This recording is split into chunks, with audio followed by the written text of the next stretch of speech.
2003, when President Kibaki took over, the debt in Kenya was 600 billion Kenya shillings.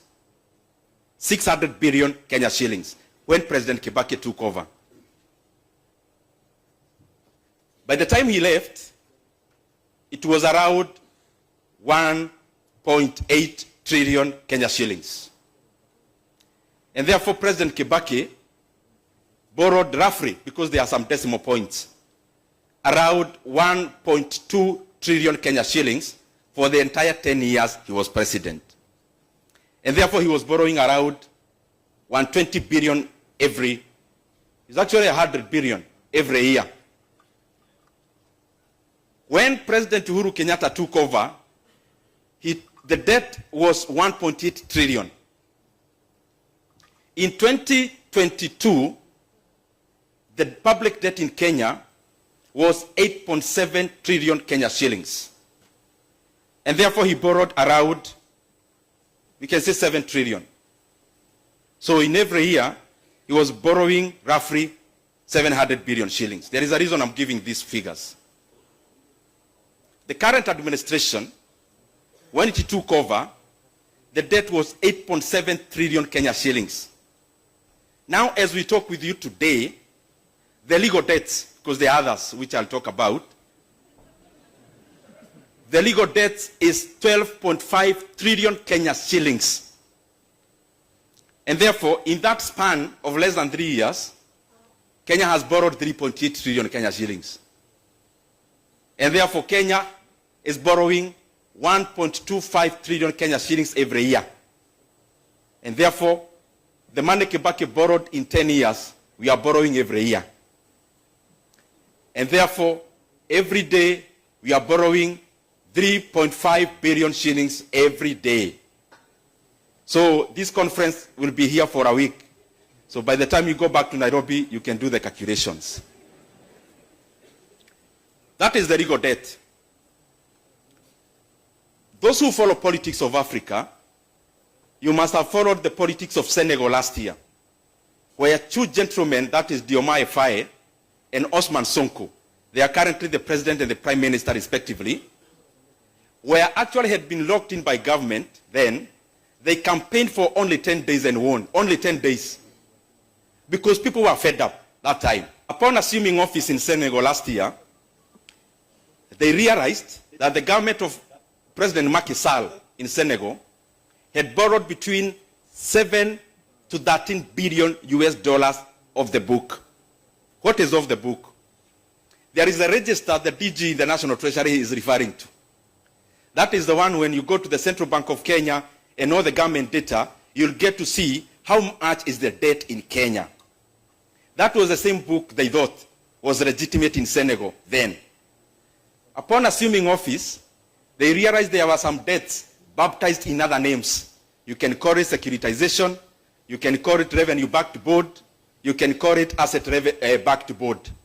In Kenya, they have names. One is called securitization of road maintenance levy fund. The other one is called Talanta board. The other one is many others. So they realized there was 13 billion US dollars borrowed off the book. As we talk today, the duo that was very popular in Senegal last year, just wait in the next few months. Actually, issues have already started. Why? Because it is important for a country to maintain one book of debt. And I've been talking about this issue because of the enormity of its importance. Kenya must stop borrowing off the book. Beyond the reported debt of 12.5 trillion, Kenya has already borrowed an illegal debt of 175 billion shillings, where they have gone to the banks, taken a loan of 175 billion, and then they are telling the banks they'll be collecting the fuel levy for the next 7 years. And I'm here wondering, the people in the National Treasury and in government, if you came in to lead and you realize that all the revenue had been securitized, then you'd be elected to do what? So that's one. Second is called Talanta Board. The Talanta Stadium you see, the cost is 45 billion in present value.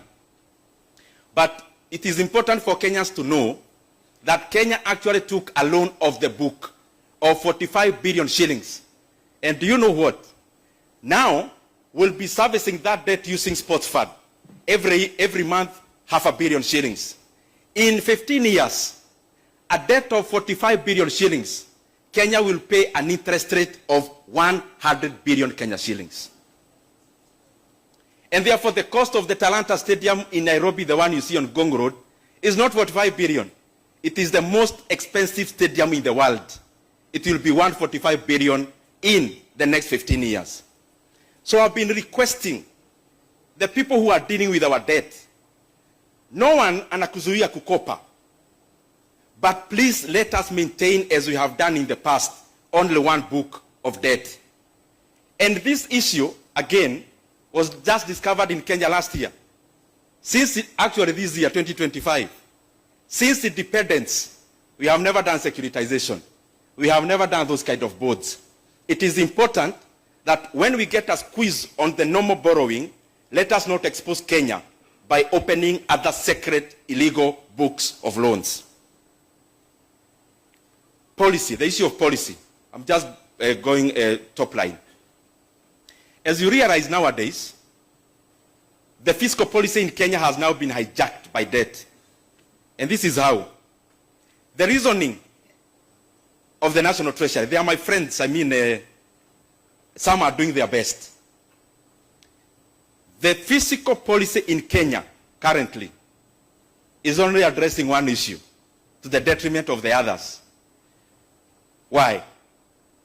If you look at both fiscal actuary and monetary policy, if you look at the issue of interest rate, we keep seeing the CBR is coming down.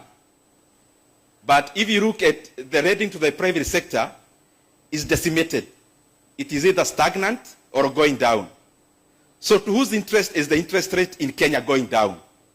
It is basically because of domestic debt service. And that is why you see now the composition of debt in Kenya, and everything has ramifications. Previously, we are 50-50, that is domestic and foreign. But over time, we are now past 60 domestic. Why? Because Kenya does not want to be accountable to the external lenders. And you can see the trend. If IMF asks questions, what is our response as Kenya? We come to crowd out businesses in terms of credit in our banks. So we borrow internally.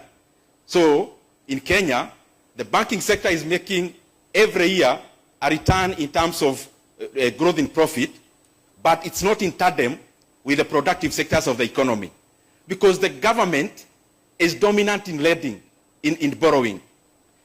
In the economic classes, we used to be told the work of government is to release money to the economy, either through banks, through fiscal policy. Now we have inverted. Now the work of the government currently is to mop up money from the pockets of the people and from the pockets of the banks to do the public projects. But you're only transferring farm and consumer, farm and individual consumption to public consumption. Sorry, I just said I'll be doing the highlights. If you look at the exchange rate in Kenya, the exchange rate in Kenya is currently misaligned by around 12 to 18%. Misaligned in the favor of the Kenya shillings. Why? Because of the service of external debt. But what is the ramification of that? What is the ramification of having a misaligned currency, a stronger one? If you look at the graph of the Kenya currency, when Kenya was having its best years during President Kibaki's time, the Kenya shillings was actually misaligned to weaken, not to strengthen. Because when you strengthen the local currency, what are you basically doing? You make payment of interest rate cheaper, but you make all our exports less competitive, and number two, you make all the imports very attractive. That is why you see when the Kenya shillings is misaligned just because of debt, then we take a toll on the other sides of the economy, and especially the balance of payment, and in regards to the production side, not just the capital inflow and outflow. Let me, as I come to the conclusion,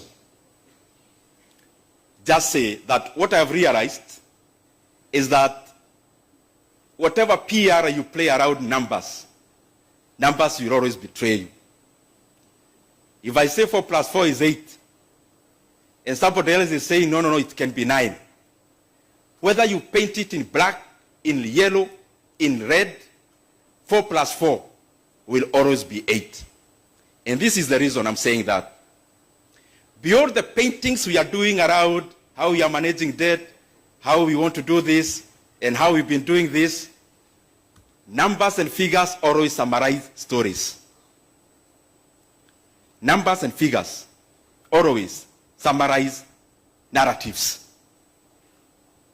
Now, let me go back to the same regimes I talked about so that you compare by yourself. And you tell whether the policies now, the fiscal policy, because everything is boiling down to debt, is working or not. And I'll use the figure that encompasses everything, which is the GDP growth.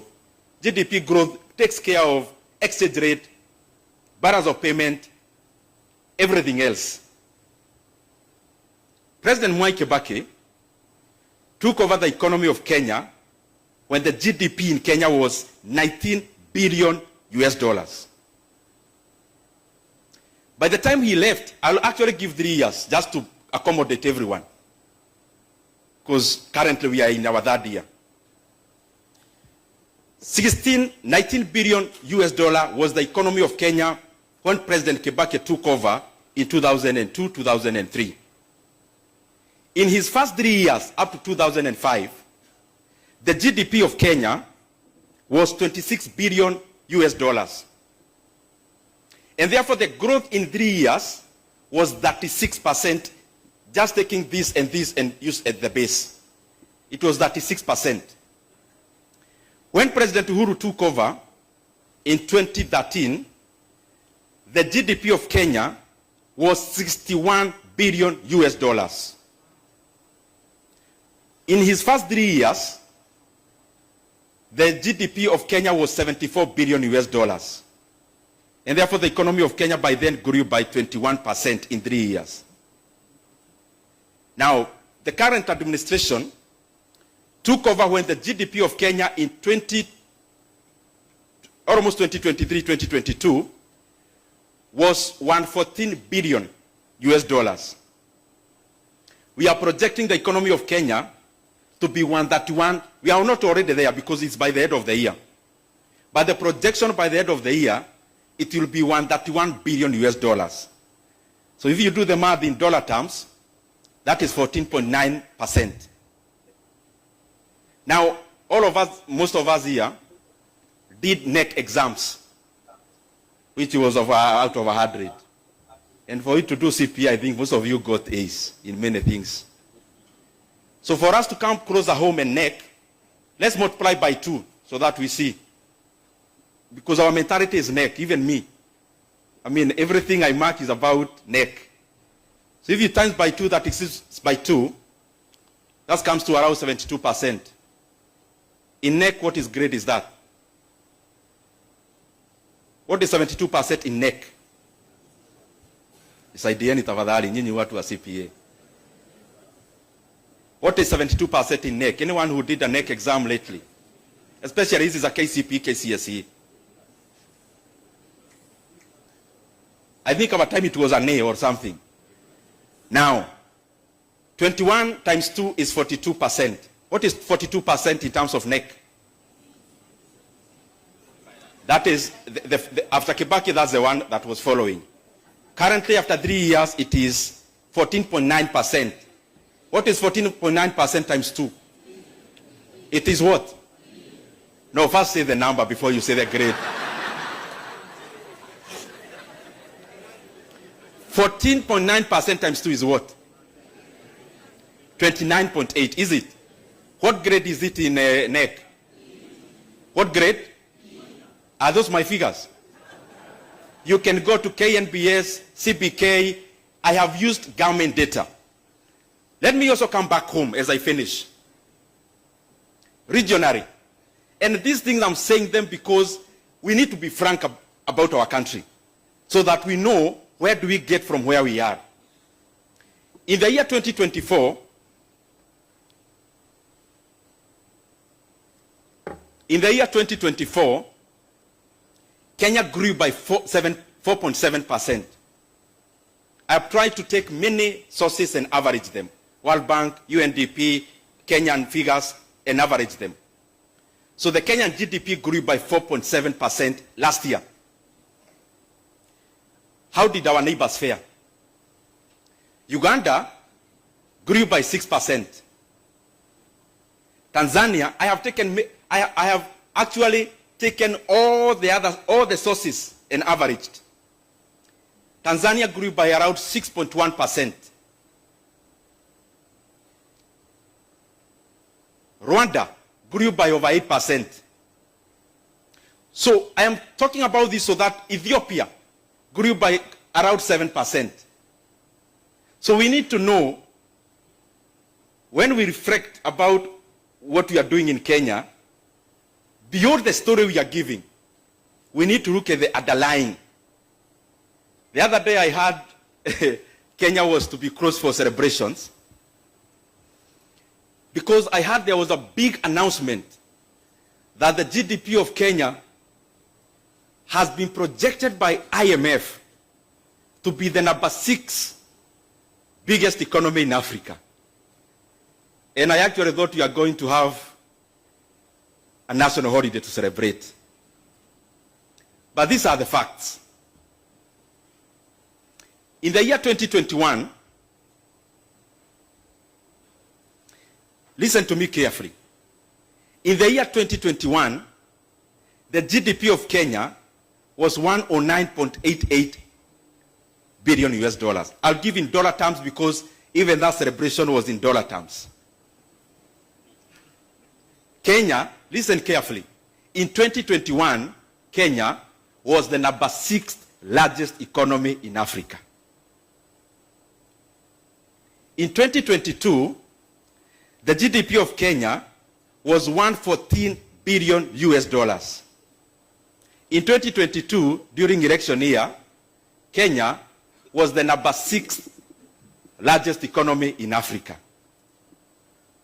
In 2023, we already had a new government by then. Out of the mismanagement of the currency, in dollar terms, the economy of Kenya went to 109 billion US dollars in 2023. That is the point where Kenya became number 7 after being overtaken by Ethiopia.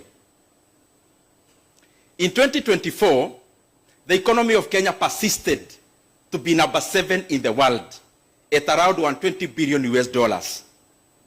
So this year, we are now coming to number 6 again.